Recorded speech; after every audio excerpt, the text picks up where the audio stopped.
이번 영상에서는 52, 53, 54까지 이렇게 세 개를 한번 묶어서 볼 거고 52, 53은 이제 일제 침략 전쟁과 식민지 공업화 정책이 뭐가 있었는지 그리고 애국의 이름으로 강요된 전쟁과 수탈을 한번 볼 것이고 이제 54 같은 경우에는 해결되지 않은 일제강점기의 상처에 대해서 한번 봐보도록 할게. 자, 먼저 첫 번째로 일제 침략 전쟁과 식민지 공업화 정책이야. 대동아 공영권이라고 이제 서양 제국주의에 대항하여 아시아 민족의 공존을 하고 공영을 하자라는 주장으로 일본이 주장한 건데 1929년에 세계 대공황이 터지게 되고 터지게 돼. 이게 왜 터지게 됐냐? 우리 모두가 다 알다시피 제1차 세계대전 이후 공업 생산량이 증대되게 되었고 자유주의 경제정책으로 생산은 늘어나고 소비는 근데 줄어들게 된 거야. 이렇게 불균형이 심화되게 되어서 그러니까 생산을 많이 하는데 소비가 그 생산을 못 따른 거지. 그를 통해서 초과 공급이 나타나게 되고 자본주의 경제의 위기가 찾아오게 되었다. 그래서 이 세계 대공황을 어떻게 극복하였냐? 선진 자본국가들은 이제 블록 경제 체제로 보호무역을 강화하였는데 영국은 파운드 블록, 프랑스는 프랑 블록, 미국은 달러 블록과 뉴딜 정책으로 이렇게 지켜내게 된다. 근데 얘네들은 영국, 프랑스, 미국은 식민지가 있기 때문에 이게 가능했거든. 그런데 후발 자본주의 국가, 그러니까 제1차 세계대전의 추축국들은 어떻게 버텼냐? 전체주의가 대두되게 된 거지. 이탈리아는 파시즘, 독일은 나치즘, 일본은 구국주의 등으로 이렇게 전체주의를 해서 나라를 위해 개인의 희생은 당연하다라고 이제 주장을 하게 된 거지. 그래서 이 세계 대공황의 위기를 극복하기 위해서 제2차 세계대전이 터지게 되는데 전체주의 국가가 침략전쟁으로 해외 시장 확보를 추구한 거지. 그래서 일본이 이제 돈이 부족하다 보니까 만주를 처음에 1931년 만주사변을 침략하게 되고 중일전쟁을 일으켜서 1937년에 이제 하게 돼.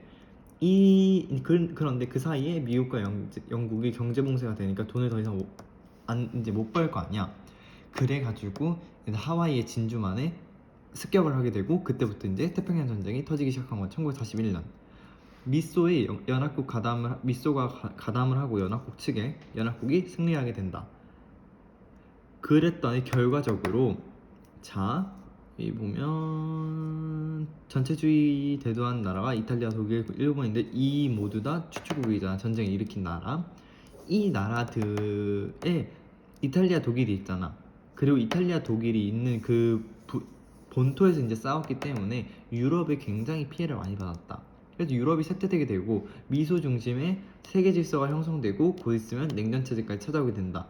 그리고 식민지의 독립이 이루어지게 되는데 이제 전쟁 속에서 우리나라는 어떻게 이제 했는지 한번 봐보도록 할게. 민족 말살 통치와 전쟁 동안 체제야. 민족 말살 통치는 뭐야 얘들아? 무단 통치, 문화 통치, 그 다음에 민족 말살 통치인데 이 민족 말살 통치는 다른 말로 한국 식민화 정책이라고 하고 여기서 주장한 거는 내선 일체야. 내선 일체가 뭐야? 한국과 일본은 이제 한 몸이다. 이런 걸 했고 한국 식민화를 강조하였으며 민족의 저항을 억제하고 한국인을 침략 전쟁에 동원하였는데 주요 내용은 신사참배, 궁성요배, 일본 천황에게 인사하는 거지.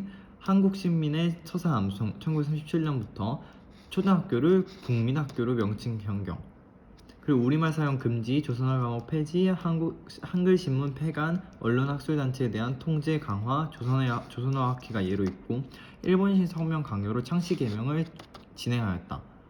그래서 초등학교 명칭 변경을 보면 1895년에 소학교, 1906년에는 보통학교, 1938년엔 다시 소학교, 그러고 나서 1941년에 국민학교, 1996년에 초등학교로 돌아오게 되었다. 요렇게까지 보여드렸고 식민지 공업화의 추진이다. 대공황을 겪으면서 농업과 함께 광공업 분야로 수탈이 확대되게 되었는데 농촌에서는 남면 북양 정책을 일본이 강요하였다. 남부지방에는 면화심에 북부지방에는 양을 사육한다는 거지. 근데 얘들 생각을 해봐. 우리나라 양이 지금 현재 많아? 없지? 아무리 북쪽에 양을 키운다 해도 북쪽에도 양이 별로 없거든? 그냥 일부러 이렇게 한 거지. 산미 증식 계획을 중단시켰는데 그러고 나서 독점 자본의 한국 진출 확대, 군수 사업과 관련된 중화학공업 광업 부분을 투자하였다.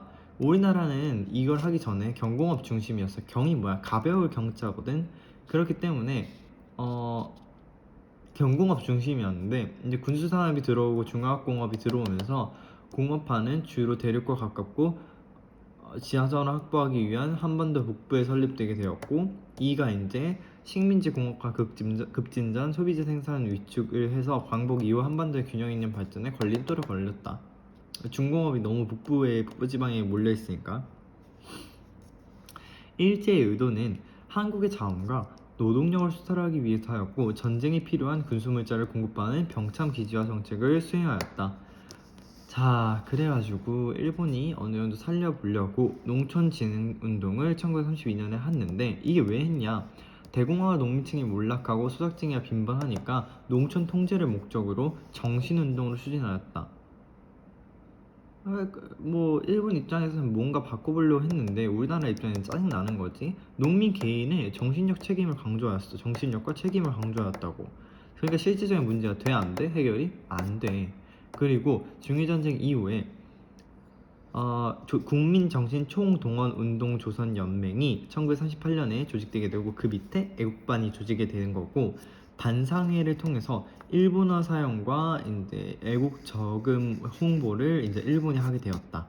한국 식민화와 침략 전쟁 협력 강요를 하였는데, 그리고 조선 사상범 예방 구급령으로 이제 다른 사상을 갖고 있는 사람은 잡아서 이제 바로 체포하는 그런 형식으로 진행되었다.